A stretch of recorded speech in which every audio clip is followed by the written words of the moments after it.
Kothare YouTube चॅनलवर. आणि यूट्यूबवर असताल तर सबस्क्राईब करा, फेसबुकला असताल तर फॉलो करा. आणि आत्ता पहा, आज आहे महिला दिन.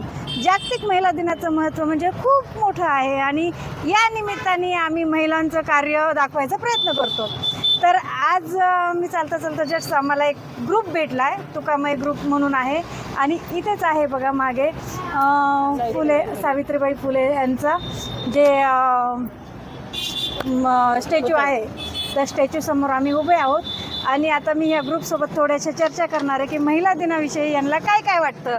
तर आता सांगा वहिनी, तुमचं नाव सांगा आधी. अर्चना जोशी. अच्छा, तर तुम्ही सांगा तुमच्या दृष्टीने महिला दिनाचं महत्त्व काय. महिलांनी सर्वांनी पूर्ण बाहेर यायला पाहिजे, फिरायला पाहिजे, थोडंसं एन्जॉय करायला पाहिजे, म्हणून मी सगळ्या महिलांना घेऊन आज मी बाहेर आलेली आहे. काही नाही, गजानन महाराजांचं दर्शन घेतलेलं आहे आणि आता आम्ही इथे छानपैकी आईस्क्रीम खाणार आहोत. अरे वा, म्हणजे ह्यांचा महिला दिन या पद्धतीने सेलिब्रेट होणार. आम्ही दिवसभर केलाय सेलिब्रेशन.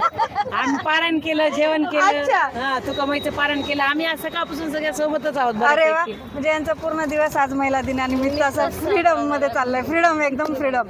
तर आता कोणाकोणाला आपल्या मनातून सांगायचंय महिलांविषयी ते सांगा. तुमचं नाव सांगा आधी. मी जयश्री खांडे. आजचं हे म्हणजे योगायोग म्हणजे सावित्रीबाईंनी घडवले म्हणून आपण आज इथं भर रोडवर बोलू शकतो. आणि महिला ह्याच्यामुळे सक्षम झालेली आहे की त्यांनी स्वतः पाया रचलेला आहे आणि आपण त्या पायावर चालतो. एकदम बरोबर आहे.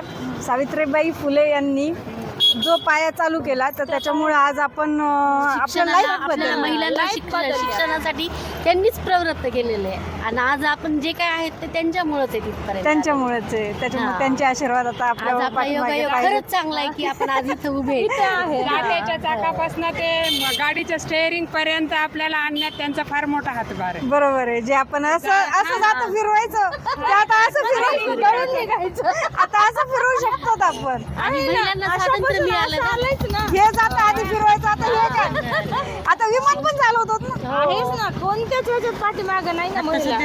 महिलांची हुशारी, बोला, महिलांची हुशारी ही त्यांनी ओळखली. तेव्हापासूनचा पाया त्यांनी टाकला, भक्कम केला. कुणाचा? अरे वा, काय काय बनवता? शेवया करता तुम्ही वर्षभर म्हणजे सीझन वाईज शेवया. काय तुमच्या उद्योगाचं सिम्बॉल नाव काय? महालक्ष्मी. कुठे आहे? बीडमध्ये कुठे? बामणवाडी. शनी मंदिरच्या पाठीमागे. अच्छा अच्छा. बघा, आता आपल्याला एक शेवया, तुम्हाला कधी शेवया पाहिजे असतील ना तर यांचा गृह उद्योग आहे. मला तुम्ही कमेंट्समध्ये मेन्शन करा, मी नक्कीच तुम्हाला त्यांचा नंबर सेंड करेल. हॅलो, मी संध्या धिगळे बोलते. महिला दिनाच्या सगळ्याला शुभेच्छा. ज्याला श्री आई म्हणून कळाली तो जिजाऊचा शिवबा झाला. ज्याला श्री बहीण म्हणून कळाली ती मुक्ताबाईचा ज्ञानदेव झाला. ज्याला श्री बहीण म्हणून कळाली ती राधेचा श्याम झाला. आणि ज्याला श्री पत्नी म्हणून कळाली तो सीतेचा राम झाला. महिला दिनाच्या हार्दिक शुभेच्छा. खूप छान, खूप छान, खूप छान. आणि महिलांविषयी बोलायला तर खूप सारं आहे, खूप सारं आहे. कारण घरातून जे सुरुवात होती तिच्या आयुष्याची, हे घर सांभाळण्यापासून जग पण सांभाळू शकते. जग पण एकदम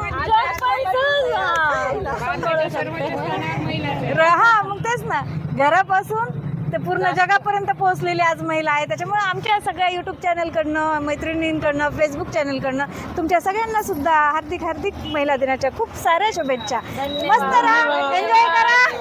महिला दिनाच्या हार्दिक हार्दिक शुभेच्छा.